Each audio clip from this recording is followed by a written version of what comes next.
Le titre de ce livre, c'est Esclave. L'auteur, c'est le pasteur John MacArthur. Présentement, nous sommes au chapitre 4, partie B, chapitre 4, partie B. Ainsi, une telle déclaration touchait clairement l'autorité de l'Église et en réponse, Rome l'a brûlé vivant. Mais ceci n'est pas surprenant parce que ce livre futur appelé Ecclésiaste, c'est un thème appartenant à Christ. Lui, il est la seule tête de l'Église. Aucun être humain ne peut occuper la position de ce Christ. Aucun apôtre ne peut proclamer être la tête de l'Église, sauf le serviteur de la tête, Jésus-Christ. Ainsi, parlant de cette attitude que l'Église catholique l'a reprochée, pouvait s'exclamer que les disciples de l'Antichrist puissent œuvrer afin d'établir ce qui vit contre Christ. Ils peuvent parler et établir eux-mêmes leur grandeur. Ainsi, ils peuvent polluer et parler de manière arrogante dans le monde et s'appeler eux-mêmes de manière publiquement qu'ils sont l'Église sainte. Mais d'après Christ lui-même, ils sont appelés les moindres.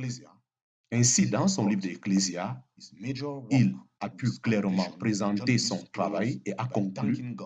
John Hus a remercié Dieu en disant que la véritable Église ne dépendait pas de la vie du pape et de sa vie, parce que Jésus-Christ, il est le vrai Seigneur et Maître. Ainsi, l'Église catholique a tué John Hus parce qu'il s'est levé contre ce principe de l'autorité papale et qu'il l'a fait en enseignant que Jésus-Christ seul était la tête de l'Église. Bien que le pape et ses cardinals proclamaient ce titre pour eux-mêmes, Hus était convaincu et déterminé. Ainsi, au travers de ses prédications, il les a exposés comme des voleurs, ceux qui usurpent ce qui ne leur appartient pas, tel qu'un historien le dit. Hus a clairement inauguré et a établi ce mouvement de révolte qui devrait aller contre la papatie de l'Église catholique romaine.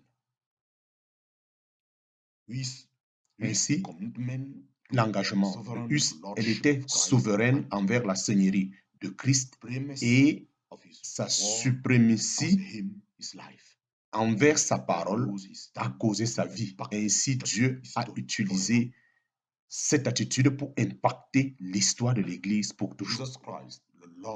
Jésus-Christ, le Seigneur de son Église. Jésus-Christ, le Seigneur de son Église. Ainsi, la réforme protestante qui a suivi après John Hus a clairement présenté la Seigneurie de Christ. Et on peut clairement voir que dans les principes de la réformation appelée Solus Christus, en parenthèse Christ seul, et aussi Sola Christior, qui veut dire les Écritures seules. Ainsi, la réforme insistait que Jésus-Christ et non pas le pape était la tête de l'Église d'après la parole de Christ et non pas des magistrats qui étaient l'autorité finale qu'on devrait pratiquer. Ainsi, cette conviction venait de Martin Luther et c'est ça qui l'a convaincu à pouvoir mettre fin à la communion avec Rome dans cette table où il a pu parler. Ainsi, ce que je pouvais ressentir avec les papes sécessis, c'est que les papes se vantent que lui, il est la tête de l'Église. Et ainsi, il condamne tous ceux et condamne tous ceux qui ne vont pas être sur sa puissance et son autorité. Ainsi, il prend sur lui-même la puissance, le règne et l'autorité sur l'Église chrétienne et même au-delà des Écritures, qui est la parole de Dieu. Ainsi, proclamant que personne ne peut aller au-delà des Écritures, il est le seul et d'après ces concepts ridicules, afin que lui seul y soit Seigneur de l'Église. Ainsi, cette arrogance inhérente de ce système papal a été à telle enseigne que Luther a dit « Je suis persuadé qu'à ce moment, si Pierre en personne devrait prêcher un article dans les Écritures, et il doit certainement renier cette autorité de pape et son pouvoir et déclarer que le pape n'est pas la tête de la chrétienté et ceci devrait le choquer. Si Christ lui-même était encore sur la terre et qu'il devrait prêcher, certainement sans doute que le pape va encore crucifier ce Jésus-Christ une fois de plus. Ainsi, Jean Calvin a aussi présenté un même objectif, expliquant que les prêtres sont beaucoup plus concernés à pouvoir honorer l'autorité papale au lieu d'honorer Christ et sa parole. Ainsi, ils ne se soucient pas de la gloire de Dieu, même si elle est violée et avec des blasphèmes, cela ne leur dérange même pas si les choses sont ainsi, à cause du fait qu'ils ont confié toutes choses au pape et à leur église mère. Ainsi, Calvin était en train d'affirmer que Christ était la tête de l'église, déclarant ainsi que la constitution du corps qui est l'église doit uniquement présenter et manifester la tête qui œuvre avec les différents membres qu'il a, et sans être empêché, afin que cette tête puisse avoir la prééminence. Après tout, n'est-ce pas la volonté de Dieu de défendre son Église au travers de la médiation de son Fils? Ainsi, c'est l'explication que Paul donnait dans le livre des Éphésiens, qu'il a été placé à la droite du Père afin d'être la tête de toutes choses et de l'Église qui est son corps. Et pour la même raison, les Écritures le présentent comme Seigneur parce que le Père lui a donné l'autorité sur nous. Aucun pope ou aucun concile de l'Église ne peut prendre cette autorité de Christ. Puisqu'il est la tête de l'Église, tous ceux qui ont été ordonnés pour conduire l'Église sont soumis à ce chef de l'Église.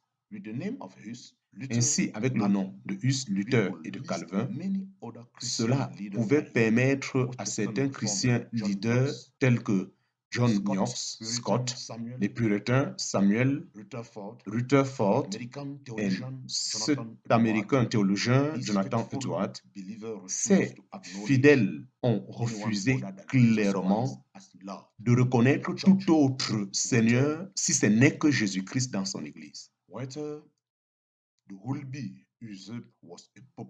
Bien que pendant ce temps, l'usurpateur était le pape qui se considérait comme roi.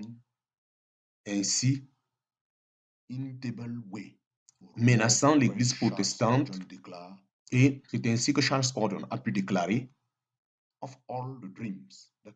pour tous ces rêves et tous ces blasphèmes qui ont été donnés, il n'y a jamais eu une si grande absurdité et quelque chose qui a pu tromper, tel que ces prêtres de Rome qui se déclaraient comme la tête de l'Église.